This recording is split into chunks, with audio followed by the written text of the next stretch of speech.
എന്റെ സ്നേഹനിധിയായ പെങ്ങള്, വിവാഹം സ്വപ്നം കണ്ട് കഴിയുന്ന പെങ്ങള്, നിന്റെ വിവാഹം ഇതുപോലെയാണെങ്കിൽ നീ 10 പെറ്റാലും നിന്റെ മക്കൾ നിനക്ക് പ്രയോജനം ചെയ്യൂല. കാരണം എന്തെന്നറിയുമോ? പടച്ചവനെ, നീ വെച്ചു കൊടുത്ത ബിരിയാണിയും തിന്നിട്ട് കല്യാണത്തിന് പങ്കെടുത്തിട്ട് പോകുന്നവർ മുഴുവനും നിന്നെ ശപിച്ചിട്ടാ പോകുന്നത്.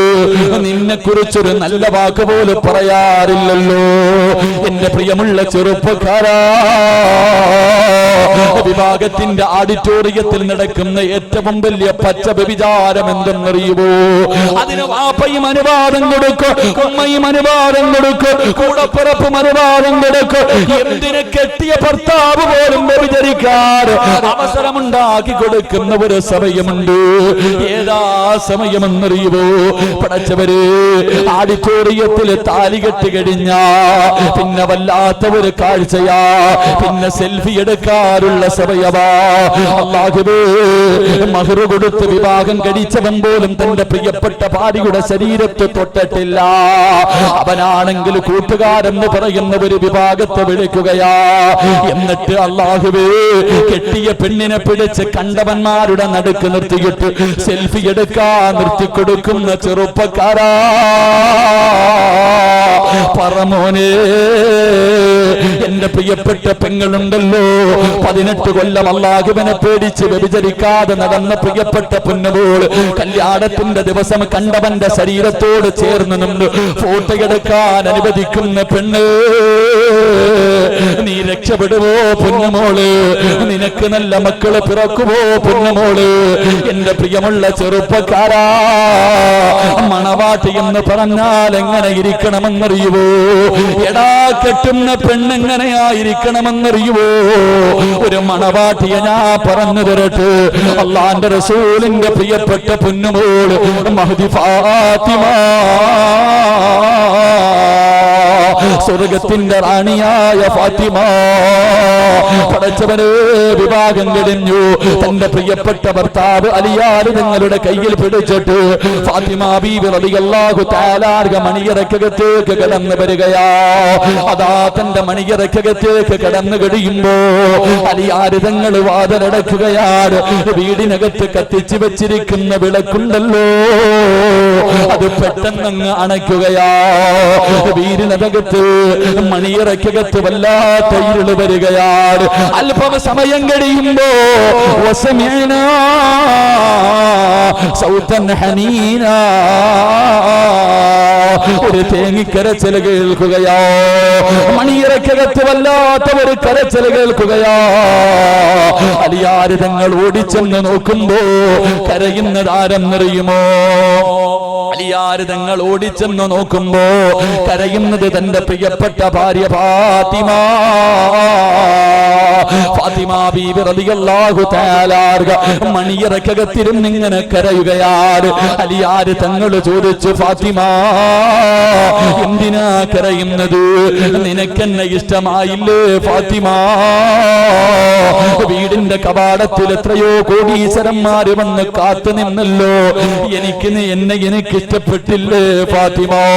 അലിയാർ തങ്ങൾ ചോദിക്കേണ്ട താമസമുണ്ടല്ലോ. ഫാത്തിമ ബീബി റളിയല്ലാഹു തആല തന്റെ കൈയെടുത്ത് അലിയാർ തങ്ങളുടെ വാപത്തി പിടിച്ചിട്ട് അവിടുന്ന് പറഞ്ഞു, അലിയേ, നിങ്ങളെ ഇഷ്ടപ്പെടാത്ത ഏതെങ്കിലും ഒരു പെണ്ണുണ്ടോ അലിയേ? എനിക്ക് നിങ്ങളെ വല്ലാത്ത ഇഷ്ടമാ അലിയേ. അലിയാർ തങ്ങൾ ചോദിച്ചു, നീ എന്തിനാ കരയുന്നത്? നീ എന്തിനാ കരയുന്നത്? അലിയാർ തങ്ങളെ, ഇന്നെന്റെ ജീവിതത്തിന്റെ ഒന്നാമത്തെ രാത്രിയാണല്ലോ, ഇന്നെന്റെ ആദിരാത്രിയാണല്ലോ, ഇന്ന് നമ്മൾ ജീവിതം തുടങ്ങുകയാണല്ലോ. ഈ മണിയറക്കകത്തേക്ക് കടന്നു വന്നപ്പോ കത്തിച്ചു വെച്ചിരിക്കുന്ന വിളക്കങ്ങ് അണച്ചു കളഞ്ഞപ്പോ ഈ റൂമിനകത്ത് വല്ലാത്ത ഇരുള് വന്നപ്പോ എനിക്ക് ഓർമ്മ വന്നത് എന്തെന്നറിയുമോ അലിയേ? നമ്മൾ രണ്ടുപേരും പിരിയുന്ന ഒരു ദിവസമുണ്ടല്ലോ. ഒരാള് ദുനിയാവ്, ഒരാള് ഭൂമിയുടെ മുകളില്, ഒരാള് 6 അടി മണ്ണിനകത്ത്. നമ്മൾ രണ്ടുപേരിലും ഒരാള് മരിക്കുന്ന ദിവസമുണ്ടല്ലോ. ഒരാള് മുകളിലും ഒരാള് താഴെയും. അല്ലാഹുവേ, എന്നെ കൊണ്ടുപോയി ആരുടെ മണ്ണിനകത്ത് ഇറക്കി വെച്ചിട്ട് എല്ലാവരും പിരിഞ്ഞു പോകുമ്പോ അതിനകത്ത് വല്ലാത്ത ഇരുളാണല്ലോ അലിയേ, അതിനകത്ത് പ്രകാശമില്ലല്ലോ അലിയേ. എനിക്ക് ഖബറോർമ്മ വന്നു അലിയേ. വിവാഹത്തിന്റെ 1-ാമത്തെ രാത്രി അല്ലാഹുവേ സന്തോഷത്തോടെ കയറി വന്ന പ്രിയപ്പെട്ട ഭർത്താവിനോട് മണവാട്ടി പറഞ്ഞു കൊടുക്കുകയാ, എനിക്ക് ഖബറോർമ്മ വന്നു അലിയേ. അലിയേ, മണ്ണറയാണ് അലിയേ മണിയറയാക്കേണ്ടത്. അലിയേ, മണ്ണറയാണ് മണിയറയാക്കേണ്ടത്. അൽ ഖബറു അവ്വലു മൻസിലിൻ മിൻ മനാസിലിൽ ആഖിറ.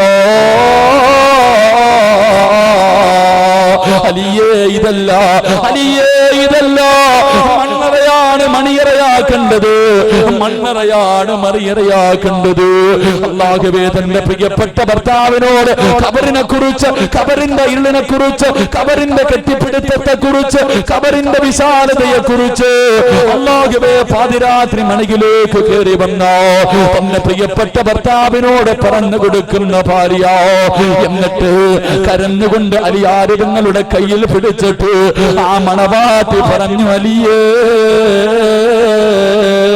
അലിയേ, നമ്മുടെ മണ്ണറ മണിയറയാകണ്ട്, സ്വർണത്തിന്റെ വിരിപ്പിന്റെ മുകളിൽ കിടന്നു ഉറങ്ങണ്ട് അലിയേ, സ്വർഗത്തിന്റെ പരിമളം അടിച്ചു വീശുന്ന ഖബറാകണ്ട് അലിയേ, കാലിന്റെ ഭാഗത്ത് സ്വർഗം തുറന്നു തരുന്ന ഖബറാകണ്ട് അലിയേ, ഉമ്മ സ്നേഹത്തോടെ കെട്ടിപ്പിടിക്കുന്നത് പോലെ ഖബറ് നമ്മളെ കെട്ടിപ്പിടിക്കണ്ട അലിയേ. എന്നിട്ട് ഖബറിനകത്ത് വന്ന മലക്കുകൾ പുതുമണവാളം ഉറങ്ങുന്നത് പോലെ നീ ഉറങ്ങിക്കോ എന്ന് പറയുന്നത് കേൾക്കണ്ട അലിയേ. ഇന്ന് നമുക്ക് നിസ്കരിക്കാം അലിയേ, ഇന്ന് നമുക്ക് ഖുർആൻ ഓതാം അലിയേ, ഇന്ന് നമുക്ക് റബ്ബിന്റെ മുന്നിലേക്ക് 2 കൈയും ഉയർത്തിയിട്ട് കരയാം അലിയേ എന്ന് പറഞ്ഞു കൊടുത്ത ഒരു മണവാട്ടി.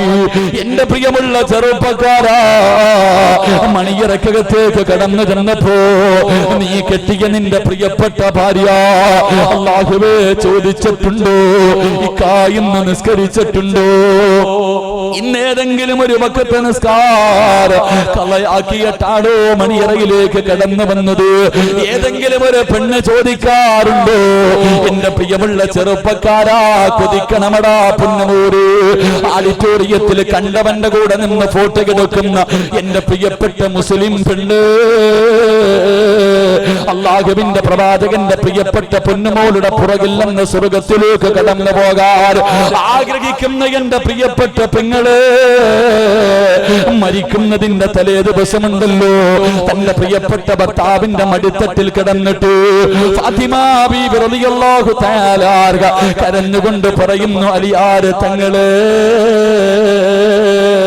ഞാൻ മരിച്ചുപോയാ എന്നെ പകല് കൊണ്ടുപോയി ഖബറടക്കല്ലോ അലിയേ, എന്നെ രാത്രിയില് കൊണ്ടുപോയി ഖബറടക്കാവൂ.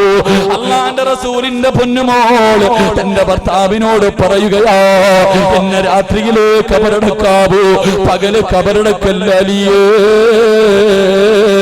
അലിയാര് തങ്ങള് കരന്നുകൊണ്ട് ചോദിച്ചു, എന്തേ ഫാത്തിമ, എന്തേ ഫാത്തിമ? അവിടെന്ന് പറയുന്നു, എന്റെ ശരീരം നിങ്ങളല്ലാതെ ഇന്ന് വരെ ഒരു മനുഷ്യനും കണ്ടിട്ടില്ല. എന്നെ പകലാണ് ഖബറടക്കാൻ കൊണ്ടുപോകുന്നതെങ്കിൽ എന്റെ മയ്യത്ത് പൊതിയുന്നത്, എന്റെ മയ്യത്ത് ചുമക്കുന്നത്, എന്റെ മയ്യത്ത് ഖബറിൽ ഇറക്കി വെക്കുന്നത് അന്യപുരുഷന്മാരാകുമല്ലോ അലിയേ. എന്റെ മയ്യത്തിങ്ങനെ ചുമന്നു കൊണ്ടുപോകുമ്പോ എന്റെ ശരീരത്തിന്റെ വടിവര് കാണുമല്ലോ അലിയേ. ഈ ഫാത്തിമ ബീവിയുടെ പുറകിൽ നിന്ന് സ്വർഗത്തിൽ പോകാനാ എന്റെ പ്രിയമുള്ള പെങ്ങളെ ആഗ്രഹിക്കുന്നത്. അതുകൊണ്ട് കണ്ടവന്റെ കൂടെ നിന്ന് ഫോട്ടോ എടുക്കാൻ നിന്നെ കെട്ടിയവനെ പറഞ്ഞാൽ അനുസരിക്കല്ലേ പെങ്ങള്, അനുസരിക്കല്ലേ പെങ്ങള്.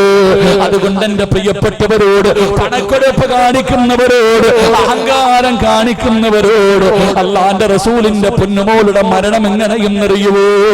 മരിക്കുന്ന സമയമുണ്ടല്ലോ തന്റെ പ്രിയപ്പെട്ട ഭർത്താവിന്റെ മടിയിൽ കിടന്നിട്ട് ഫാത്തിമ കരന്നുകൊണ്ട് പറയുന്നു, അലിയാര് തങ്ങള് പോവുകയാ അലിയേ.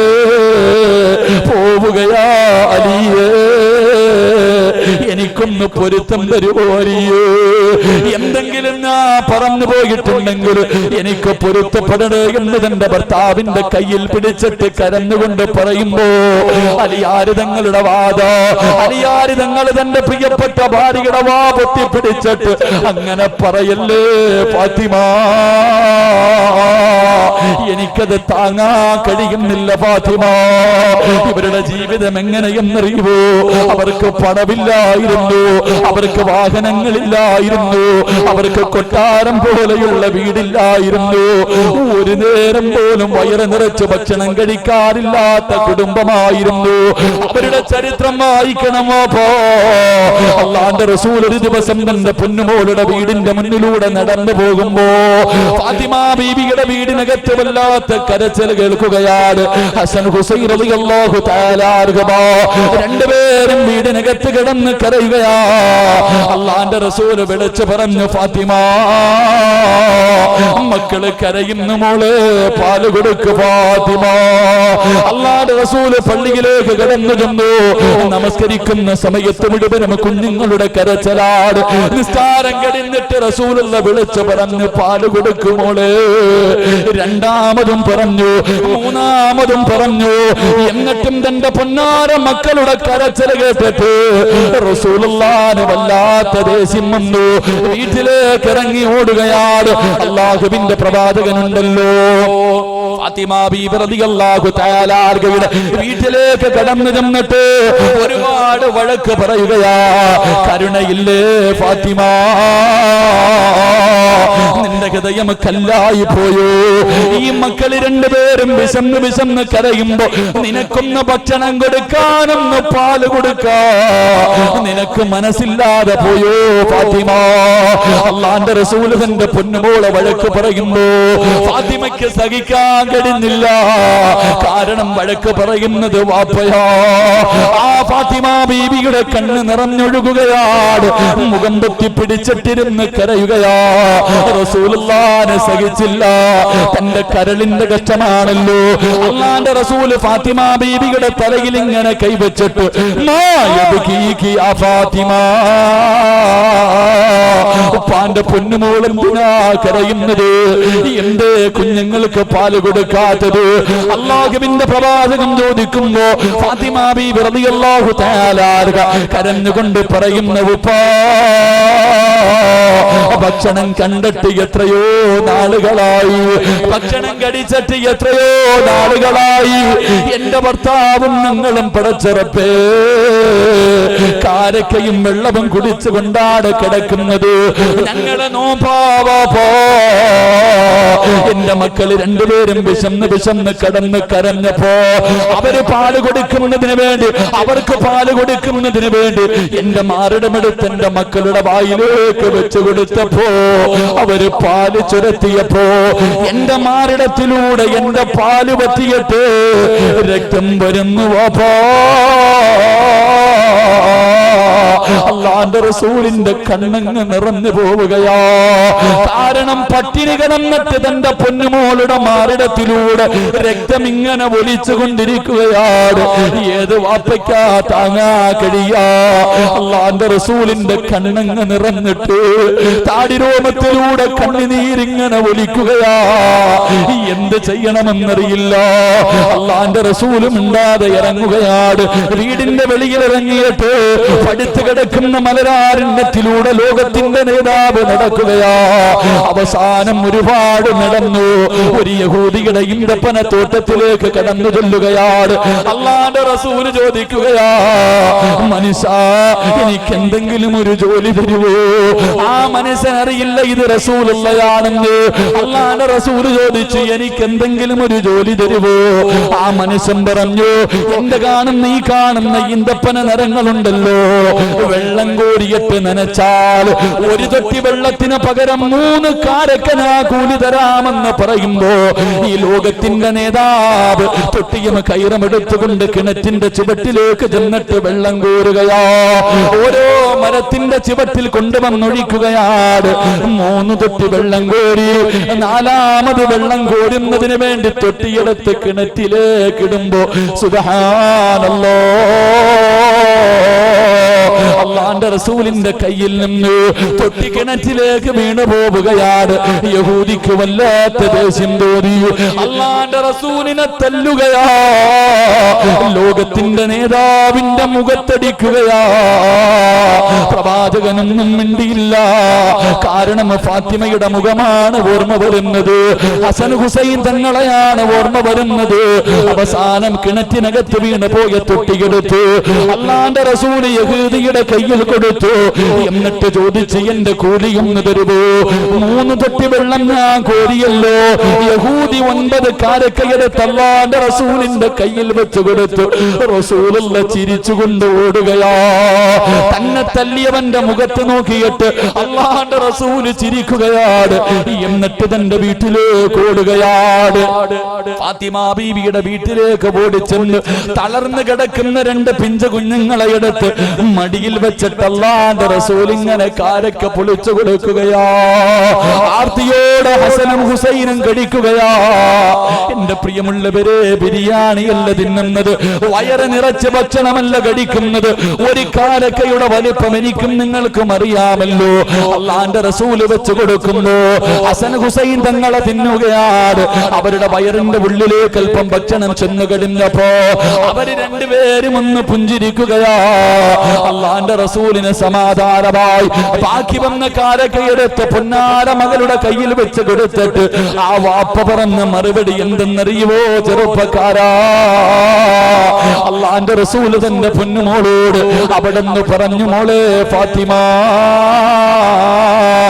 ഭർത്താവിന്റെ മനസ്സ് വേദനിപ്പിക്കല്ലേ ഫാത്തിമ. ആ പ്രിയപ്പെട്ട പൊന്നുമോളാട് മരിക്കുന്ന സമയം തന്റെ ഭർത്താവിന്റെ മടിയിൽ കിടന്നിട്ട് പൊരുത്തം ചോദിക്കുകയാ. ഏത് വാപ്പയുടെ മകളെന്നറിയുവോ? അള്ളാന്റെ റസൂല് തന്റെ പ്രിയപ്പെട്ട ഭാര്യ ആയിഷ, 18 വയസ്സുള്ള പ്രിയപ്പെട്ട ഭാര്യയുടെ മടിത്തട്ടിൽ കിടന്നു. ആ ഭാര്യയുടെ നെഞ്ചത്ത് ഇങ്ങനെ ചാരിയിരുന്നിട്ട് വാപ്പ ലോകത്തോട് യാത്ര പറയുകയാ. ആ വാപ്പയുടെ പൊന്നുമോള് തന്റെ പ്രിയപ്പെട്ട ഭർത്താവിന്റെ മടിയിൽ കിടന്ന് പൊരുത്തം ചോദിച്ചിട്ട് പോയെന്ന് ചരിത്രം പഠിപ്പിക്കുമ്പോ പ്രായമുള്ള ഈ പാതിരാത്രി ഒരുമിച്ച് കൂടിയ എന്റെ പ്രിയമുള്ള ചെറുപ്പക്കാരാ, മോനെ, നല്ല മക്കള് വേണോടാ, നിന്നെ സ്വർഗത്തിൽ കൊണ്ടുപോകുന്ന മക്കള് വേണോ? അല്ലാഹുവേ, നിന്റെ ഖബറിന്റെ ചാരത്ത് നിന്ന് പൊട്ടിക്കരഞ്ഞ് ദുആ ചെയ്യുന്ന, ദുനിയാവിലും ആഖിറത്തിലും ഉപകരിക്കുന്ന മക്കള് നിനക്ക് വേണോ? ഒന്ന്, പെണ്ണ് കെട്ടുന്ന സമയത്ത് അവൾക്ക് ദീനുണ്ടോ എന്ന് നോക്കണേ മോനെ. 2, നിന്റെ വിവാഹം അല്ലാഹുവിന് ഇഷ്ടപ്പെട്ട പള്ളിക്കകത്ത് വെച്ച് നടത്തണേ എന്ന് ആദരവായ പ്രവാചകൻ നബി മുഹമ്മദ് മുസ്തഫ. നബി മുഹമ്മദ് മുസ്തഫ, നബി മുഹമ്മദ് മുസ്തഫ. എന്താ ബോറടിച്ചു തുടങ്ങിയ? ബോറടിച്ചു തുടങ്ങിയ 10:15 കഴിഞ്ഞു. ഇൻഷാ അല്ലാഹ് എന്ത് നിർത്താറായ? 1.25 മണിക്കൂറായില്ലേ? 9 മണിക്കൂർ തുടങ്ങി. ഇൻഷാ അല്ലാഹ് 10:30 ആകാറായി. നിർത്താറായ? പറ മനുഷ്യന്മാരെ, നിർത്താറായ? ഞാൻ എന്തായാലും എനിക്ക് കുഴപ്പമൊന്നുമില്ല. ഞാൻ ഒറ്റയ്ക്ക് വണ്ടി ഓടിച്ച് ചങ്ങനാശ്ശേരിയിൽ നിന്ന് ഇവിടെ വരെ വന്നു. ഇനിയിപ്പോൾ രാത്രി അങ്ങ് തിരുവനന്തപുരം വരെ ഓടിക്കാൻ പോയി. ഇവിടെ കാണാൻ കിടന്നുറങ്ങിയിട്ട് രാവിലെ പോത്തേ ഉള്ളൂ. അപ്പൊ എന്ത് വേണം? കല്യാണം കഴിഞ്ഞ് നിൽക്കല്ലേ, ഒന്ന് മണിയറയ്ക്കകത്ത് കയറണ്ടേ, എന്നിട്ട് പോകാം. ഷാദ കുറച്ചു നേരം കൂടി ഇരുന്നൂടെ? കുറച്ചു നേരം കൂടി ഇരുന്നൂടെ? ബാക്കിയും കൂടെ കേൾക്കണമെന്ന് ആഗ്രഹമുള്ളവരൊന്ന് കൈവക്കിക്ക്. പൊക്കിക്ക് കുഴപ്പമൊന്നുമില്ല. ഈ മുത്തല്ലിങ്ങൾക്ക് ഭക്ഷണം കൊടുക്കാനുള്ള പൈസയും ഞാൻ ചോദിക്കും. അപ്പോൾ ഇതുപോലെ ഒന്ന് പൊക്കിക്കോണം. അള്ളാഹു ബർക്കത്ത് ചെയ്യുമാറാകട്ടെ, അള്ളാഹു ബർക്കത്ത് ചെയ്യുമാറാകട്ടെ. അല്ലാതെ വാരിക്കൂട്ടി വെച്ചിട്ട് എന്ത് കിട്ടാനാ? നിന്റെ മക്കൾ നിന്നെ നോക്കൂ. വാരി സമ്പാദിച്ചു വെച്ചിരിക്കുന്നത് വെച്ചിട്ട് നിനക്കെന്നാ കിട്ടാനാ? നിന്റെ മക്കൾ മരിച്ചാൽ മയ്യത്ത് പോലും കുളിപ്പിക്കാൻ അറിയത്തില്ല. ഓന് വേണ്ടി കൊടുത്തിട്ട് എന്ത് കിട്ടാനാ? അറിയോ? കഷ്ടപ്പെട്ട് വീട്ടിൽ കുറെ എണ്ണത്തിനെ പോറ്റി വളർത്തുന്നില്ലേ? ഓന് നിന്റെ മയ്യത്തെങ്ങനെ കുളിപ്പിക്കാൻ അറിയും? പള്ളിയിൽ കൊണ്ട് വെക്കുമ്പോ ഉസ്താദ് നിസ്കരിക്കും, അവൻ പുറകെ നിന്ന് കൈയിട്ടും. അല്ലാതെ ഉസ്താദിനോട് പറയത്തില്ല ഞാൻ കെട്ടാൻ, അവൻ അറിയില്ല. അള്ളാഹു ഈമാൻ നൽകി അനുഗ്രഹിക്കുമാറാകട്ടെ. ഇരിക്കണ മക്കളെ കാണത്തുള്ളൂ നിങ്ങളെയൊക്കെ സ്വർഗത്തിൽ കൊണ്ടുപോകാൻ. അള്ളാഹു ഭാഗ്യം നൽകി അനുഗ്രഹിക്കുമാറാകട്ടെ. അള്ളാഹു ഭാഗ്യം നൽകി അനുഗ്രഹിക്കുമാറാകട്ടെ. അപ്പൊ കല്യാണം കഴിഞ്ഞു, 2 പേരും മണിയറയ്ക്കകത്ത് കയറി. മണിയറയ്ക്കകത്ത് കയറി കഴിഞ്ഞാൽ പിന്നെ വലിയ ചർച്ചയാണ്. ഭാര്യയും ഭർത്താവും കൂടി ഇങ്ങനെ ചർച്ച ചെയ്യാം. പഴയ കെട്ടുകളൊക്കെ അഴിക്കും, പഴയ കെട്ടുകളൊക്കെ അഴിക്കും. എന്നിട്ട് ഇവർക്ക് എത്ര മക്കൾ വേണം? കല്യാണം കഴിച്ച് മണിയറ കയറി ഇരുന്നതേ ഉള്ളൂ, അപ്പോഴേ മക്കളുടെ കാര്യം ചർച്ച ചെയ്യും. പക്ഷെ ഇന്ന് ഇതൊക്കെ പണ്ടത്തെ കാര്യം പറയണം. ഇപ്പൊ ഇതൊന്നുമില്ല. ഇതൊക്കെ പണ്ടത്തെ കാര്യം. ഇപ്പൊ പിന്നെ കല്യാണ പയ്യനും പെണ്ണിനും ചോദിക്കാനൊന്നുമില്ല. കാരണം കല്യാണത്തിന് മുമ്പേ എല്ലാം ചോദിച്ചു വെച്ചിരിക്കുക. എൻ്റെ പ്രിയപ്പെട്ട സഹോദരങ്ങളെ, പെണ്ണ് വന്നു 18 കൊല്ലം 19 കൊല്ലം അള്ളാനെ പോറ്റി അള്ളാഹുവെ പേടിച്ച് വളർത്തൊരു പൊന്നുമോളെ. സ്കൂളിൽ പഠിക്കണ കാലത്തെങ്ങാണം വീട്ടിലൊരു മിസ് കോൾ വന്ന ഉമ്മ മകളെ പിടിച്ചു നിർത്തിയിട്ട് ചോദിക്കാരാ വിളിച്ചത് അല്ലേ? തൻ്റെ പ്രിയപ്പെട്ട 10ാം ക്ലാസ്സിൽ പഠിക്കുന്ന, +1 പഠിക്കുന്ന, +2 പഠിക്കുന്ന ഒരു പൊന്നുമുക്കൊരു മിസ് കോൾ വന്ന വാപ്പയും ഉമ്മയും ചോദിക്കും. പക്ഷെ ഏതെങ്കിലും ഒരുത്തം വന്നിട്ട് മോളെ കണ്ടു, ഇഷ്ടപ്പെട്ടു, കല്യാണം ഉറപ്പിച്ചൊന്നുമില്ല, ഒരു മോതിരം കയ്യിലിട്ടിട്ട് പോകും. ഒരു മോതിരവോ ഒരു മാലയോ അങ്ങനെ ഇട്ടിട്ട് പോകും. അവിടെ അങ്ങനെ ഉണ്ടല്ലോ എന്താ പറയാ, വളയിടിയിൽ നടത്തി കഴിഞ്ഞാ പിന്നെ ഇവൻ ഫോൺ വിളിക്കുമ്പോ ഉമ്മ എടുത്തുകൊണ്ട് മോളുടെ കൈ കൊടുത്തിട്ട് പറയും, ആ വിളിക്കുന്നത് വ്യഭിചരിച്ചോ എന്ന്. നിങ്ങൾ സ്വന്തം ചിന്തിക്ക്. കല്യാണം ഒന്നും കഴിഞ്ഞിട്ടില്ല, ഒരുത്തം വന്ന് കണ്ടിട്ട് ഒരു 2 ഗ്രാമിന്റെ മോതിരം ഇട്ടിട്ട് പോയതേ ഉള്ളൂ. ഉമ്മ കൊണ്ട് കൊടുത്തിട്ട് പറയും, എന്നാ മോളെ വിളിച്ചോ. അവൻ വിളിക്കുന്ന സുള്ളിക്ക് എത്ര വേണമെങ്കിലും അല്ലേ? പാപ്പ മിണ്ടൂല, ഉമ്മ മിണ്ടൂല. അള്ളാഹു ഈമാൻ നൽകി അനുഗ്രഹിക്കുമാറാകട്ടെ. വാപ്പ നിന്നെ അള്ളാഹ് വെറുതെ വിടത്തില്ലെന്ന് നബി മുഹമ്മദ് മുസ്തഫ. നീ ഒരിക്കലും രക്ഷപ്പെടുമെന്ന് നീ സ്വപ്നത്തിൽ പോലും കരുതുണ്ട. എന്തിനാ നീ ഇത് മാത്രം ചെയ്യണേ? നിന്റെ ബെഡ്റൂമും കൂടെ മൂക്കും അവനെ കൂടെ വിളിച്ചിട്ട് കൂടെ നിക്കാഹൊക്കെ പിന്നെ ഇത്രയും ചെയ്യാമെങ്കിൽ പിന്നെ അത് മാത്രം എന്തിനാ നിർത്തി വെക്കണേ?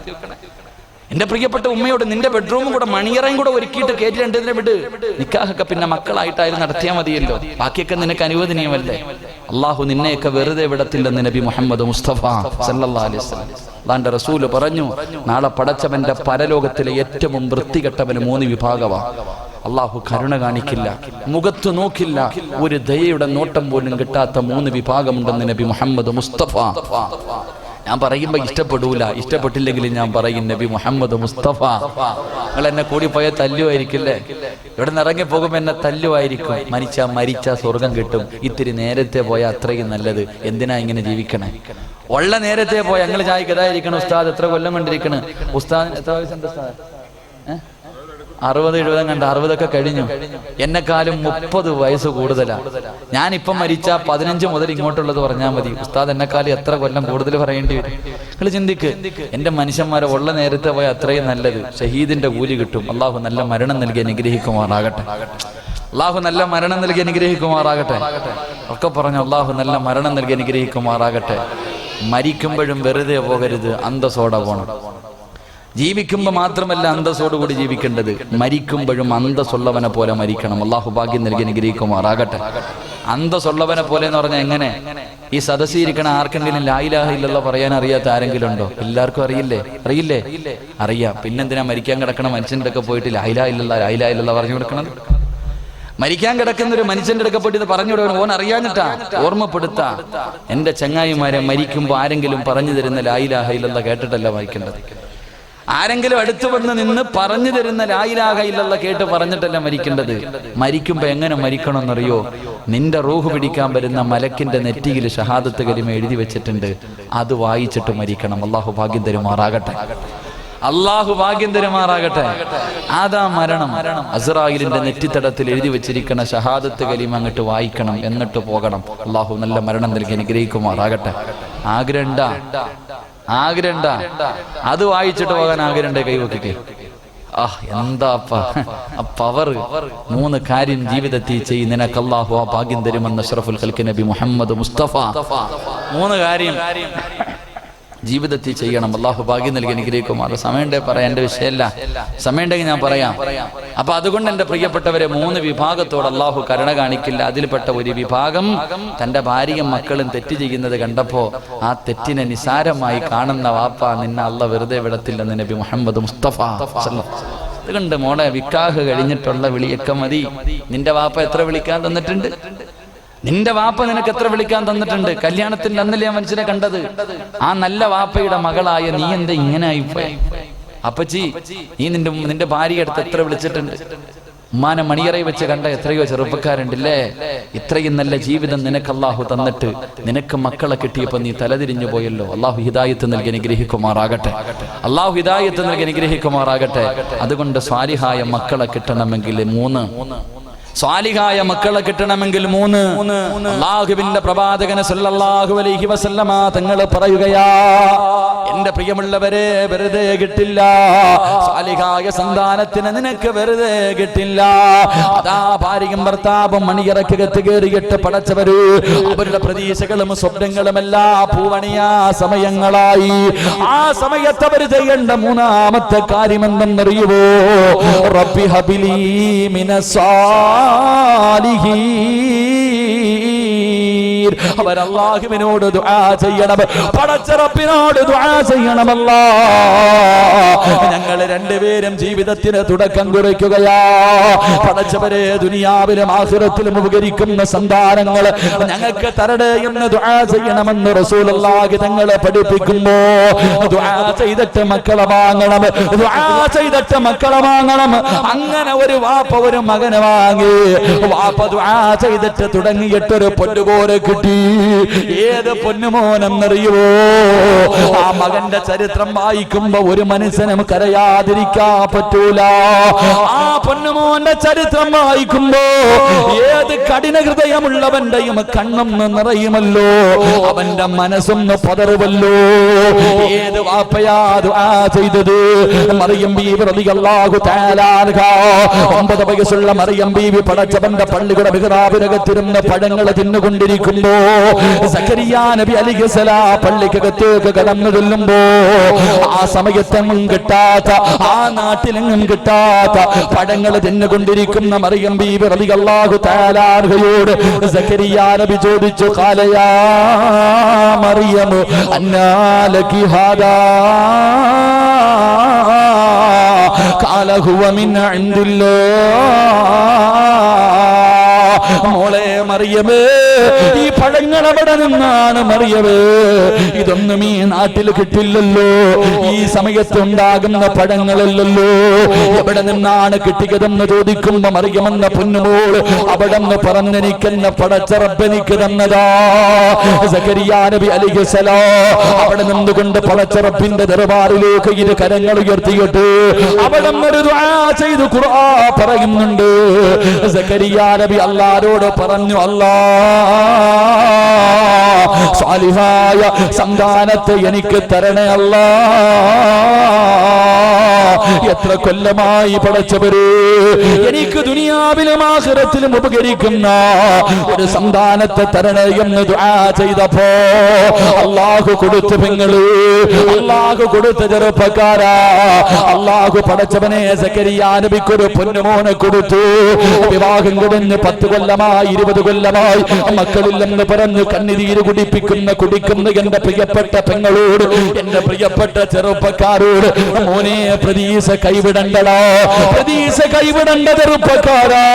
അല്ല കഴിവുള്ളവനാ, അല്ല കഴിവുള്ളവനാ. എത്രാമത്തെ വയസ്സിലാ കൊടുത്തത്? എന്റെ പ്രിയമുള്ളവരെ, ചരിത്രം പറയുന്നു 120 വയസ്സാണെന്ന് പറയുന്നു.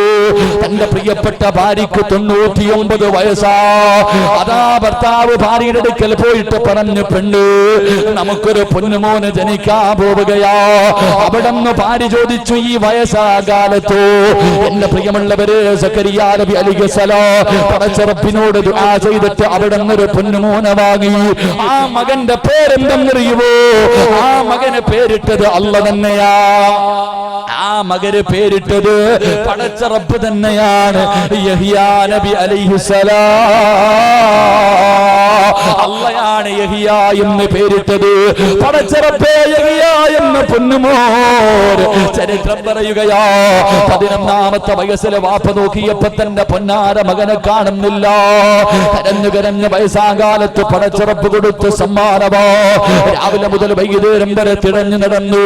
അവസാനം തന്റെ പൊന്നുപോലെ കാണാതെ വന്നപ്പോ പാതിരാത്രി സക്കരിയാ നബി പടച്ചവര് ബൈത്തുൽ മുഖദ്ദസിന്റെ മുന്നിൽ ചെന്നിട്ട് പടച്ച റബ്ബിനോട് പൊട്ടിക്കരഞ്ഞുകൊണ്ട് ദുആ ചെയ്യുകയാണ്. അല്ലാഹുവേ, എത്ര കൊല്ലം കരഞ്ഞിട്ട് എനിക്ക് തന്നതാ പടച്ചവര്, കണ്ട് കൊതി തീർന്നില്ല പടച്ചവര്. എനിക്കവനെ വേണം നമ്പുരാര്, എനിക്കവനെ കാണണം പടച്ചവര്. പടച്ചവന്റെ പള്ളിയുടെ മുന്നിൽ നിന്ന് ദുആ ചെയ്തിട്ട് സക്കരിയാ നബി തന്റെ വീട്ടിലേക്ക് നടന്നു വരുമ്പോ അതാ മയ്യത്തുകൾ കബറടക്കുന്ന ശ്മശാനത്തിന്റെ ഭാഗത്തുകൂടെ നടന്നു വരുമ്പോ പാതിരാത്രി ഒരു കുഞ്ഞിരുന്ന് കരയുന്ന ശബ്ദം കേൾക്കുകയാ. പള്ളിക്കാട്ടിൽ ഒരു കുഞ്ഞിന്റെ കരച്ചിൽ കേൾക്കുകയാ. സക്കരിയാ നബി അലൈഹിസ്സലാം കരച്ചിൽ കേൾക്കുന്ന ഭാഗത്തേക്ക് കടന്നു ചെല്ലുമ്പോ ആരാ കരയുന്നത്? അല്ലാഹുവേ, പഴക്കം തന്നെ ഇടിഞ്ഞ കബറിനകത്തിരുന്നൊരു കുഞ്ഞ് കരയുകയാ. സക്കരിയാ നബി ചെന്ന് നോക്കുമ്പോ കരയുന്നതാരെന്നറിയുവോ? തന്റെ പ്രിയപ്പെട്ട പൊന്നുമോൻ യഹിയാ.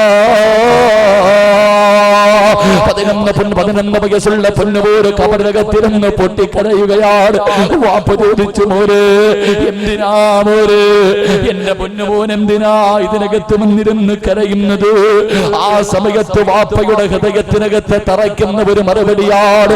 11 വയസ്സുള്ള പൊന്നുമോര് വാപ്പ ചോദിച്ചു, എന്തിനാ മോര് കബറിനകത്ത് വന്നിരുന്ന് കരയുന്നത്? കരഞ്ഞുകൊണ്ട് പറയുന്നു, വാപ്പാ, അവസാനം വന്ന് കിടക്കേണ്ടത് ഇതിനകത്തല്ലേ ഉപ്പോ? സക്കരിയാ നബിയുടെ കണ്ണ് നിറഞ്ഞുപോയി. എന്റെ പ്രിയമുള്ളവരെ, ചരിത്രം പറയുകയാ, യഹ്യാ നബി അലൈഹിസ്സലാം സുജൂദിൽ കിടന്നാ പിന്നെ എഴുന്നേക്കാറില്ല. അങ്ങനെ കിടന്ന് കരയുമായിരുന്നു. അവസാനം പെറ്റുമ്മ ചെന്നിട്ട് പൊന്നുമോനെ ഇങ്ങനെ പിടിച്ചുയർത്തുമായിരുന്നു. പൊന്നുമോനെ ഇങ്ങനെ പിടിച്ചുയർത്തുമ്പോ കണ്ണിൽ നിന്ന് വീണ് കണ്ണീര് വീണ സ്ഥലത്ത് നിന്ന് പുല്ലുപോലും കിളിച്ചു വരുമായിരുന്നു എന്ന് ചരിത്രം പഠിപ്പിക്കുമ്പോ കരഞ്ഞ് കരഞ്ഞ് മുഖത്തുകൂടെ കണ്ണുനീരൊലിച്ചൊലിച്ച് മുഖത്തെ തൊലിയല്ല പോയിട്ട് അല്ലാഹുവേ, മുഖത്തൊരു ദ്വാരമുണ്ടായിരുന്നു. അണപ്പല്ല് വെളിയിൽ കാണുമായിരുന്നു. അണപ്പല്ല് വെളിയിൽ കാണുമായിരുന്നു. അതുപോലെ കരച്ചലാ. അമ്മയ്ക്ക് കണ്ടിട്ട് സഹിക്കാൻ കഴിയാതെ പൊന്നുമോന്റെ മുഖം മറയ്ക്കാറ്, പൊന്നുമോന്റെ മുഖം മറയ്ക്കാ ഒരു തോലിന്റെ ഒരു തോല് കൊണ്ട് ഇങ്ങനെ ഉമ്മ മുഖത്തിലാനൊരു മറയുണ്ടാക്കി കൊടുത്തു. പടച്ചറപ്പേ, ആ ഉണ്ടാക്കിയ മറ പോലും കണ്ണീര് കൊണ്ട് നനയുമായിരുന്നു എന്ന് ചരിത്രം പഠിപ്പിക്കുമ്പോ വെറുതെ കിട്ടൂല ചെറുപ്പക്കാരാ, വെറുതെ കിട്ടൂല ചെറുപ്പക്കാരാ. മറിയം ബീവിയുടെ ഉമ്മയായ ഹന്നത്ത് ബീവി റളിയല്ലാഹു തആല അൻഹാ പടച്ചവരെ ഈന്തപ്പനമരത്തിന്റെ ചുവട്ടിൽ ഇങ്ങനെ ഇരിക്കുമ്പോ ഒരു പക്ഷി തന്റെ വായിക്കകത്ത് ഭക്ഷണം വെച്ചുകൊണ്ട് പറന്നു വരികയാ. എന്നിട്ട് തന്റെ കുഞ്ഞുങ്ങളുടെ വായിലേക്ക് ആ ഭക്ഷണം ഇങ്ങനെ വെച്ച് കൊടുക്കുന്നത് കണ്ടപ്പോ ഹന്നത്ത് ബീവി അല്ലാഹുവോട് അവിടെ ഇരുന്നു കൊണ്ട് ദുആ ചെയ്തു, റബ്ബി ഹബിലി മിനസ്സാലിഹീൻ. അവിടെ നിന്ന് ദുആ ചെയ്തെന്ന് ഖുർആൻ പഠിപ്പിക്കുമ്പോ മക്കളെ വേണമെന്ന് നിനക്ക് തോന്നുന്നുണ്ടോ, ആഗ്രഹമുണ്ടോ? എങ്കിൽ എന്റെ പൊന്നുമോനെ ദുആ ചെയ്തോ.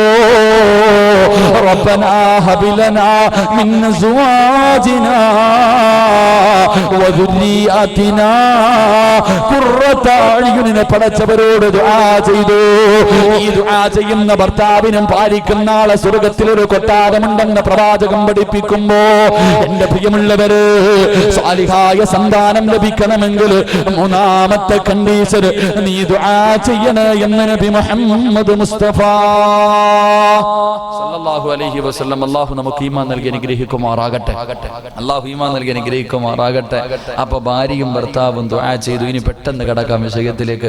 എന്റെ പ്രിയമുള്ളവരെ, ദുആ ചെയ്തു കഴിഞ്ഞു. രണ്ടുപേരും കുടുംബ ജീവിതത്തിലേക്ക് കടന്നു. ഭാര്യയും ഭർത്താവും ശാരീരികമായി ബന്ധപ്പെടാൻ വേണ്ടി തീരുമാനിച്ചു. അല്ലാഹുവിന്റെ റസൂല് പറഞ്ഞു, ഒരു ഭാര്യയും ഭർത്താവും ശാരീരികമായി ബന്ധപ്പെടുന്നതിന് 12 മര്യാദകളുണ്ടെന്ന് നബി മുഹമ്മദ് മുസ്തഫ. ഭാര്യയും ഭർത്താവും ശാരീരികമായി ബന്ധപ്പെടുമ്പോൾ പാലിക്കേണ്ട 12 അദബുണ്ട്. 12 അദബൊന്നും ഞാൻ പറയണില്ല, 3 എണ്ണം പറഞ്ഞുതരാം. 3 അദബ്. ഏറ്റവും കുറഞ്ഞത് ഇത് 3 ചെയ്യണം. 1, നീ തുടങ്ങുമ്പോ ബിസ്മി പറഞ്ഞിട്ട് തുടങ്ങണേ എന്ന് നബിയുനാ റസൂലുള്ളാഹി. സലാത്ത് പറ മനുഷ്യന്മാരെ, ബിസ്മി പറഞ്ഞിട്ട് തുടങ്ങണേ എന്ന് നബി മുഹമ്മദ് മുസ്തഫ.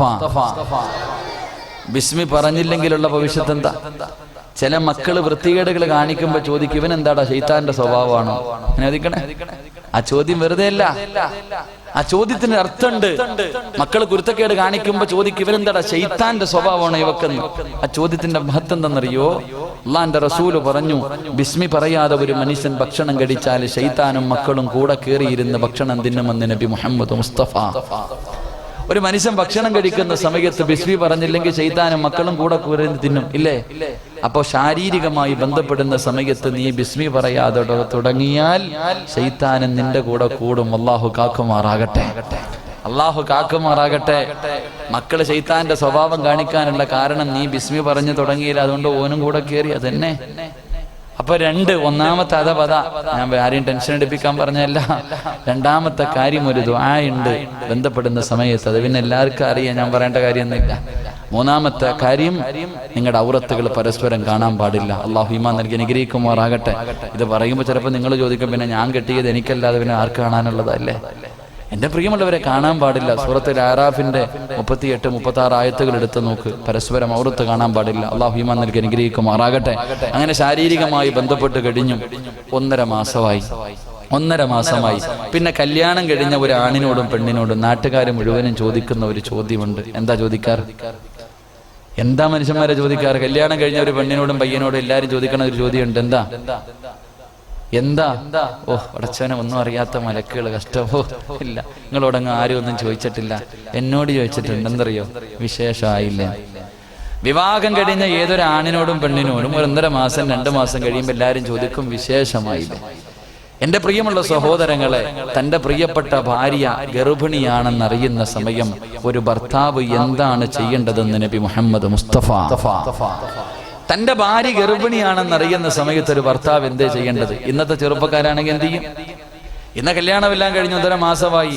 പെട്ടെന്ന് ഇങ്ങനെ എരുമേലി നിൽക്കുമ്പോഴാണ് വീട്ടിൽ നിന്ന് കോള് വരുന്നു. ഭാര്യ വിളിച്ചൊക്കെ ഓടി വായിക്ക, അത്യാവശ്യം ഹോസ്പിറ്റലിലുണ്ട് അല്ലെങ്കിൽ വീട്ടിലുണ്ട്, പെട്ടെന്ന് വാ. എന്താ പെണ്ണെ? വാ, ഒന്നുമില്ല, വാ, ഇങ്ങോട്ട് വാ.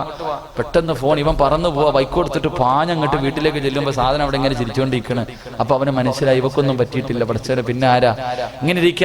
അപ്പൊ പെണ്ണിനോട് ചോദിക്കുക, എന്തേ വിളിച്ചത്? ഇവള് ചിരിക്ക. രണ്ടാമതും ചോദിച്ച്, എന്തേ പെണ്ണെ? ദേശീയത്തോട് എന്തേ? എന്നിട്ട് ഇവളെ ചിരിച്ചോണ്ട് നിൽക്കുന്നത് കണ്ടു. ആദ്യത്തെ പെണ്ണാണെങ്കിൽ, കല്യാണം കഴിഞ്ഞ ആദ്യത്തെ മണവാട്ടിയാണെങ്കിൽ അവളിങ്ങനെ ചിരിക്കും. പടച്ചോനെ. അപ്പോഴാണ് ഉമ്മാന്റെ അടുക്ക പോയി ചോദിക്കുക, എന്തേ ഉമ്മ അത്യാവശ്യം വിളിച്ചത്? അപ്പൊ ഉമ്മ പറയണൊരു മറുപടി ഉണ്ട്, മോനെ അവക്ക് വിശേഷം ഉണ്ടടാ, അവക്ക് വിശേഷം ഉണ്ടടാ. എന്റെ പ്രിയമുള്ളവരെ, തന്റെ പ്രിയപ്പെട്ട ഭാര്യ ഗർഭിണിയാണെന്നറിഞ്ഞ ഇന്നത്തെ ചെറുപ്പക്കാര് ചെയ്യേണ്ടത് മൊബൈൽ അങ്ങോട്ട് എടുത്തിട്ട് വാട്സപ്പ് അങ്ങോട്ട് എടുത്തിട്ട്, അടിയാ വൈകിട്ട് കാണണം, അവിടെ ലോട്ടറി അടിച്ച് ചെലവുണ്ടടാ. ഇതവസ്ഥ. എന്റെ പ്രിയമുള്ളവരെ, ഇന്നത്തെ ചെറുപ്പക്കാരെങ്ങനെ എങ്കിൽ തന്റെ പ്രിയപ്പെട്ട ഭാര്യ ഗർഭിണിയാണെന്നറിയുമ്പോ ഒരു ഭർത്താവ് എന്ത് ചെയ്യണം? ഒരു ഭാര്യ എന്ത് ചെയ്യണം? അല്ലാഹു ഈമാൻ നൽകി അനുഗ്രഹിക്കുമാറാകട്ടെ. അല്ലാഹു ഈമാൻ നൽകി അനുഗ്രഹിക്കുമാറാകട്ടെ. അല്ലാഹുവിന്റെ പരിശുദ്ധമായ ഖുർആൻ പറയുകയാ, എന്റെ പ്രിയപ്പെട്ട സഹോദരിമാരെ, അല്ലാഹുവിന്റെ പരിശുദ്ധമായ ഖുർആൻ പറഞ്ഞു, 2 പെണ്ണുങ്ങളെ നിങ്ങൾ കണ്ടുപഠിക്കണം. ലോകത്ത് ഖിയാമത്ത് നാൾ വരെ വരുന്ന സർവ്വ പെണ്ണുങ്ങൾക്കും കണ്ടുപഠിക്കാൻ അല്ലാഹുവിന്റെ ഖുർആൻ 2 പെണ്ണുങ്ങളുടെ ചരിത്രം പറയുന്നുണ്ട്. ഏതാണ് ആ പെണ്ണുങ്ങളെന്നറിയുമോ? ഒന്ന് ഫിർഔനിന്റെ ഭാര്യയായ ആസിയ ബീബി റളിയല്ലാഹു തആല അൻഹ മരിക്കാൻ കിടക്കുന്ന സമയത്ത് പടച്ചറപ്പിനോട്, ബൈതും ഫിൽ ജന്ന, എനിക്ക് സ്വർഗ്ഗത്തിൽ ഒരു കൊട്ടാരം തരണേ എന്ന് ചോദിച്ചിട്ട് പോയാ അല്ലാഹുവിന്റെ റസൂൽ നാളെ സ്വർഗ്ഗത്തിൽ വെച്ച് വിവാഹം കഴിക്കുന്ന പ്രിയപ്പെട്ട ഭാര്യ ആസിയ. രണ്ടാമത് ഖുർആൻ പറഞ്ഞത്, അല്ലാഹുവേ, മറിയം ബീബി റളിയല്ലാഹു തആല അൻഹ മറിയം എന്ന പെണ്ണിനെ കണ്ടുപഠിക്കണേ എന്ന് ഖുർആൻ പറഞ്ഞു തരുമ്പോ ഇതുപോലെ ഒരു പെണ്ണാകാ കാരണമെന്താ? അല്ലാഹുവേ, മറിയം ബീബിക്ക് ഇത്ര മഹത്വം കിട്ടാറുള്ള കാരണമെന്താ? എന്റെ പ്രിയമുള്ള സഹോദരിമാരോട്, എന്റെ പ്രിയപ്പെട്ട സഹോദരിമാരോട്, മറിയം ബീബി റളിയല്ലാഹു തആല അൻഹയുടെ ഉമ്മയായ ഹന്നത്ത് ബീബി റളിയല്ലാഹു തആല അൻഹ പടച്ചവനെ അവിടുന്ന് ഗർഭിണിയാണെന്ന് മനസ്സിലാകുമ്പോ,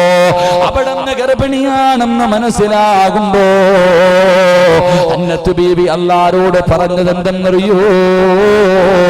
അല്ലാഹുവേ, അല്ലാഹുവേ, എന്റെ വയറ്റിനകത്ത് കിടക്കുന്ന കുഞ്ഞിനെ നിന്റെ പള്ളിക്ക് ഞാൻ നേർച്ച ചെയ്യുന്നു. അല്ലാഹ്, അന്നങ്ങനായിരുന്നു പെങ്ങള്. അന്നത്ത് ബീവി പടച്ചുറപ്പിനോട് പറഞ്ഞു, എന്റെ വയറ്റിൽ കിടക്കുന്ന കുഞ്ഞ് നിനക്കുള്ളതാ അല്ലാ. ചില ചെറുപ്പക്കാര് ഉസ്താദന്മാരുടെ കയ്യിൽ പിടിച്ചിട്ട് പറയാറുണ്ട്, ഉസ്താദേ എന്റെ ഭാര്യ ഗർഭിണിയാ, അല്ലാഹുവേ ആൺകുഞ്ഞാണെങ്കിൽ അവനെ ഹാഫിളാക്കണം ഉസ്താദ്. നല്ല നീയത്താ ചെറുപ്പക്കാരാ, മുൻഗാമികൾ ചെയ്ത നീയത്താ പൊന്നുപോര്. എന്റെ പ്രിയമുള്ള പെങ്ങള്, അതുകൊണ്ട് നിന്റെ പ്രിയപ്പെട്ട ഭർത്താവിനോട് പറയുകയാ, നിന്റെ പ്രിയപ്പെട്ട ഭാര്യ ഗർഭിണിയാണെന്ന് നിനക്ക് മനസ്സിലായ നീ പറയേണ്ട കാര്യം എന്തെന്നറിയുമോ? യദൂലഹു ഔലാദൻ സ്വാലിഹാ. നീ ഒരു വാപ്പയാണെന്ന് തിരിച്ചറിയുമ്പോ പൊന്നുമോനെ നീ റബ്ബിനോട് പറയണമല്ലാ, ഇതിന് സ്വാലിഹായ സന്താനങ്ങളിൽ പെടുത്തണേ അല്ലാ. എന്റെ കണ്ണിന് കുളിർമയാകുന്ന, എന്റെ കണ്ണിന് കുളിർമയാകുന്ന മക്കളാക്കി തരണേ അല്ലാ. അങ്ങനെ ആക്കി തന്ന വനകൂന മിനശാകിരീൻ, ഞാൻ നിന്നോട് നന്ദി കാണിക്കും പടച്ചവര്. അതുകൊണ്ട് എന്റെ പ്രിയപ്പെട്ട സഹോദരങ്ങളോട്, മോനെ നിന്റെ ഭാര്യ ഗർഭിണിയാണെന്ന് മനസ്സിലാകുന്ന സമയത്ത് പെങ്ങളെ ഭർത്താവ് അടുത്തില്ല, വിദേശത്താ, എങ്കിൽ നീ പറയണം വയദൂലഹു ഔലാദൻ സ്വാലിഹാ, അതിനെ സ്വാലിഹായ സന്താനങ്ങളിൽ പെടുത്തണേ എന്ന് ദുആ ചെയ്യണമെന്ന് അല്ലാഹുവിന്റെ പ്രവാചകൻ പഠിപ്പിക്കുമ്പോ എന്റെ പ്രിയമുള്ളവരെ, നല്ല മക്കളെ വെറുതെ കിട്ടൂല, സ്വാലിഹായ മക്കളെ വെറുതെ കിട്ടൂല. അതുകൊണ്ട് നാലാമത്തെ കാര്യം, നിന്റെ ഭാര്യ ഗർഭിണിയായെന്ന് തിരിച്ചറിയുമ്പോ നീ അത് സ്വാലിഹായ സന്താനമാക്കി തരാറ് ദുആ ചെയ്യണമെന്ന് നബി മുഹമ്മദ് മുസ്തഫ സല്ലല്ലാഹു അലൈഹി വസല്ലം അല്ലാഹു ഈമാൻ നൽകി അനുഗ്രഹിക്കുമാറാകട്ടെ. പെട്ടെന്ന് ഇൻഷാ അല്ലാഹ് ഒരു 10 മിനിറ്റ് കൂടെ. എന്റെ പ്രിയപ്പെട്ടവരെ, ഭാര്യ ഗർഭിണിയായി. ഒരു കുഞ്ഞിനെ നന്നാക്കാൻ തുടങ്ങേണ്ടത് എപ്പോൾ മുതലാണെന്ന് കേട്ടോ? ഒരു കുഞ്ഞിനെ നന്നാക്കേണ്ടത് പ്രസവിച്ചതിന് ശേഷമല്ല. ഉമ്മമാര് കേൾക്കാം, അല്ലാഹുവിന്റെ റസൂല് പറയുന്നു, ഒരു പെണ്ണ് തന്റെ കുഞ്ഞിനെ നന്നാക്കാൻ തുടങ്ങേണ്ടത് അവൾ ഗർഭിണിയായിരിക്കുന്ന സമയം മുതലാണെന്ന് നബി മുഹമ്മദ് മുസ്തഫ. നബി മുഹമ്മദ് മുസ്തഫ ഗർഭിണിയായിരിക്കുന്ന സമയം മുതലാണ് ഒരു ഉമ്മ തന്റെ കുഞ്ഞിനെ നന്നാക്കാൻ തുടങ്ങേണ്ടത്. എന്റെ പ്രിയമുള്ള സഹോദരങ്ങളെ, നിങ്ങൾ ചോദിക്കും, അതിനിപ്പം വയറ്റി കിടക്കണ കുഞ്ഞിന് ചിന്തിക്കാനും കഴിവും കാണാനൊക്കെ ഉണ്ടോ? കഴിയും മനുഷ്യ. ഞാൻ ചോദിക്കട്ടെ, ഒരു ഉദാഹരണം ചോദിക്കട്ടെ. ഏതൊരു കുഞ്ഞ് ബുദ്ധിയുള്ളതാകട്ടെ ബുദ്ധിയില്ലാത്തതാകട്ടെ, ഏതൊരു കുഞ്ഞ് കരയുമ്പോഴും ആ കുഞ്ഞിനെ കയ്യിലെടുത്ത് വെച്ച് താരാട്ട് പാടിയ കുഞ്ഞിന്റെ കരച്ചിൽ മാറും, കുഞ്ഞുറങ്ങും. ഇതെവിടെ നിന്ന് പഠിച്ചു? ആര് പറഞ്ഞു കൊടുത്തു? ഏതൊരു കുഞ്ഞ് കരഞ്ഞാലും കയ്യിലെടുത്ത് വെച്ച് ആട്ടിയ കുഞ്ഞ് കരച്ചിൽ നിർത്തും. ഇങ്ങനെ കയ്യിൽ വെച്ച് ആക്കുന്നത്, ഇങ്ങനെ ആക്കുമ്പോ ഏത് കുഞ്ഞും കരച്ചിൽ നിർക്കും. ഇത് ഏത് ഉസ്താദ് പഠിപ്പിച്ചു? ഏത് സ്കൂളിൽ നിന്ന് പഠിപ്പിച്ചു? ഏത് മാതാപിതാക്കൾ പഠിപ്പിച്ചു? ആരും പഠിപ്പിച്ചതല്ല, ആ കുട്ടി പഠിച്ചതാ. എങ്ങനെ പഠിച്ചു? നീ ഗർഭിണിയായിട്ട് ഹോസ്പിറ്റലിൽ പോയപ്പോൾ ഡോക്ടർ പറഞ്ഞു നിന്റെ വയറ്റിൽ വെള്ളമില്ലെന്ന്, അല്ലേ? എന്റെ പ്രിയപ്പെട്ട സഹോദരി, നിന്റെ ഗർഭപാത്രത്തിലെ വെള്ളത്തിനകത്ത് കടന്ന് ഈ കുഞ്ഞ് ആടി പഠിച്ചിട്ടുണ്ട്. നീ അങ്ങോട്ടും ഇങ്ങോട്ടും നടക്കുമ്പോ, നീ ചരിഞ്ഞു കിടക്കുമ്പോ ഈ വയറിനകത്ത് കടന്ന് ഈ കുഞ്ഞിങ്ങനെ ആടി ആടി പഠിച്ചിട്ടുണ്ട്. ആ പഠിച്ചത് കൊണ്ടാ ഉമ്മ നീ കയ്യിൽ വെച്ച് താരാട്ടാട്ടുമ്പോ നിന്റെ പൊന്നു മോനും മോളും ഉറങ്ങുന്നത്. അള്ളാഹു ഈമാൻ നൽകി അനുഗ്രഹിക്കുമാറാകട്ടെ. ഖുർആനാ പറഞ്ഞത്, അള്ളാഹുവിന്റെ ഖുർആൻ പറഞ്ഞു, ഇന്നാ ഖലഖ്നൽ ഇൻസാന മിൻ നുത്ഫത്തിൻ അംശാജിൻ നബ്തലിഹി ഫജഅൽനാഹു സമീഅൻ ബസീറ. 41 ദിവസമായി നീ ഗർഭിണിയാണെന്ന് തിരിച്ചറിഞ്ഞ അതേ സമയം അള്ളാഹു കാണാനും കേൾക്കാനും കഴിവ് നിന്റെ കുഞ്ഞിന് കൊടുക്കുമെന്ന് അള്ളാഹുവിന്റെ വിശുദ്ധ ഖുർആൻ. അള്ളാഹു ഈമാൻ നൽകി അനുഗ്രഹിക്കുമാറാകട്ടെ. അതുകൊണ്ട് നീ ചിന്തിച്ചോ, മക്കളെ നന്നാക്കാൻ തുടങ്ങേണ്ടത് മഹാനായ ഇമാമുന ഷാഫി റളിയല്ലാഹു തആല അൻഹു 6ാമത്തെ വയസ്സിൽ ഖുർആൻ മുഴുവനും കാണാതെ പഠിച്ചു, അർത്ഥവും പഠിച്ചു. എങ്ങനെ പഠിച്ചു? 6 വയസ്സേ ഉള്ളൂ, നേഴ്സറി കൊണ്ട് ഇറക്കണ പ്രായം. 1ാം ക്ലാസ്സിൽ LKG ചേർക്കുന്ന സമയം ഇമാം ഷാഫി റളിയല്ലാഹു തആല അൻഹു പരിശുദ്ധമായ ഖുർആൻ മുഴുവനും പഠിച്ചു, അർത്ഥവും പഠിച്ചു. ചരിത്രം എടുത്ത് വായിച്ചു നോക്ക്. ഉമ്മാടെ വയറ്റിൽ കിടന്ന് ഖുർആൻ പഠിച്ച മകനാ, ഉമ്മാന്റെ വയറ്റിൽ കിടന്നിട്ട് ഖുർആൻ കേട്ട മകനാ. അള്ളാഹു നമുക്ക് ഈമാൻ നൽകി അനുഗ്രഹിക്കുമാറാകട്ടെ. നീ ഇന്ന് ഏറ്റവും കൂടുതൽ കളിക്കണത് മൊബൈലിലാ. അതുകൊണ്ടാ 1.5 വയസ്സാകുമ്പോ വാപ്പ പൊക്കി തോളി വെക്കുമ്പോഴത്തേക്ക് വാപ്പാടെ പോക്കറ്റിൽ നിന്ന് പോകും മൊബൈൽ വെക്കുന്നത്. എങ്ങനാ? നീ കുത്തി കണ്ടുപഠിച്ചതാ. അവൻ വയറ്റിൽ കിടന്ന് കണ്ടിട്ടുണ്ട് ഉമ്മ എന്തോ ഒരു സാധനം ഇങ്ങനെ കുത്തിക്കളിക്കണത്, വാട്സപ്പും ഫേസ്ബുക്കും ഇങ്ങനെ കുത്തിക്കളിക്കണത്. അതുകൊണ്ട് ആ വാപ്പാടെ പോക്കറ്റിൽ നിന്ന് അവൻ പൊക്കണത്. നീ ഏറ്റവും കൂടുതൽ നിന്റെ ഭർത്താവ് പറയും റെസ്റ്റ് എടുത്തോ, തിന്നാനും ബാത്റൂമിൽ പോകാനും മാത്രം എഴുന്നേറ്റാൽ മതി മോളെ, കടന്നോ, TV ഫ്രണ്ടിൽ കൊണ്ടുവച്ച് തരാ. നീ കണ്ടുകൊണ്ടിരുന്നത് കൊണ്ടാണ് നിന്റെ മക്കൾ ഇന്ന് കൊച്ചു ടിവിയുടെ മുന്നിൽ നിന്ന് എഴുന്നേക്കാത്തത്. അല്ലാഹു ഈമാൻ നൽകി അനുഗ്രഹിക്കുമാറാകട്ടെ. എൻ്റെ പ്രിയമുള്ള സഹോദരങ്ങളെ, പെണ്ണുങ്ങളോട് പറയാ, നിന്റെ സ്വഭാവത്തിന്റെ 65% നിന്റെ മക്കൾക്ക് ഉണ്ടാകും. അതുകൊണ്ട് നീ നല്ലത് മാത്രമേ ചെയ്യാവൂ. നീ നിസ്കരിക്ക്, നീ ഖുർആൻ ഓത്, നീ ദിക്റുകൾ പറ, സൽക്കർമ്മങ്ങൾ ചെയ്, നിന്റെ മക്കൾ നന്നാകും. അല്ലാഹു ഈമാൻ നൽകി അനുഗ്രഹിക്കുമാറാകട്ടെ. അല്ലാഹു ഈമാൻ നൽകി അനുഗ്രഹിക്കുമാറാകട്ടെ. അതുകൊണ്ട് എൻ്റെ പ്രിയമുള്ള സഹോദരങ്ങളെ, ഭാര്യ ഗർഭിണിയായി 9.5 മാസം കഴിഞ്ഞു, പ്രസവിച്ചാ ചെയ്യേണ്ടതെന്ത്? ബാങ്ക് വിളിക്കണം, ഇഖാമത്ത് കൊടുക്കണം, സൂറത്തുൽ ഇഖ്ലാസ് ഓതണം, സൂറത്തുൽ ഇന്നാ അൻസൽനാ ഓതണം, സൂറത്തുൽ ആലി ഇംറാനിന്റെ 32ാമത്തെ ആയത്ത് കുഞ്ഞിന്റെ ചെവിയിൽ ഓതി കൊടുക്കണം. ഇതെല്ലാം കഴിഞ്ഞു.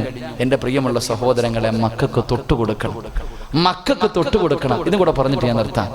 മക്കൾക്ക് തൊട്ടുകൊടുക്കും. ഇതൊക്കെ ചോദിക്കുമ്പോൾ പറയും, ഉസ്താദ് ഇതിനൊക്കെ അർത്ഥമുണ്ടോ? മക്കൾക്ക് തൊട്ടുകൊടുക്കാന്നൊക്കെ അതിലെന്താ അർത്ഥം? ഇല്ലേ, മക്കൾക്ക് തൊട്ടുകൊടുക്കുന്നതിൽ അർത്ഥമുണ്ട്. ചില മക്കൾ വൃത്തികേടുകൾ കാണിക്കുമ്പോൾ ചോദിക്കും, ഇവൻ ആരാടാ തൊട്ടുകൊടുത്തതെന്ന്. അല്ലേ, ഇവൻ ആരാ തൊട്ടുകൊടുത്തത്? ചില പെണ്ണുങ്ങൾക്കും ചെറുപ്പക്കാർക്കും വാശിയ, എൻ്റെ ഉപ്പാപ്പ തന്നെ തൊട്ടുകൊടുക്കണം. അങ്ങാരാണെങ്കിൽ കട്ടൻ വീടിയും വലിച്ച് മുറുക്കി നിസ്കാരമില്ല അടക്കണ ജന്തു, അതിനെ കൊണ്ടാണ് തൊട്ടുപിടിപ്പിക്കുന്നത്.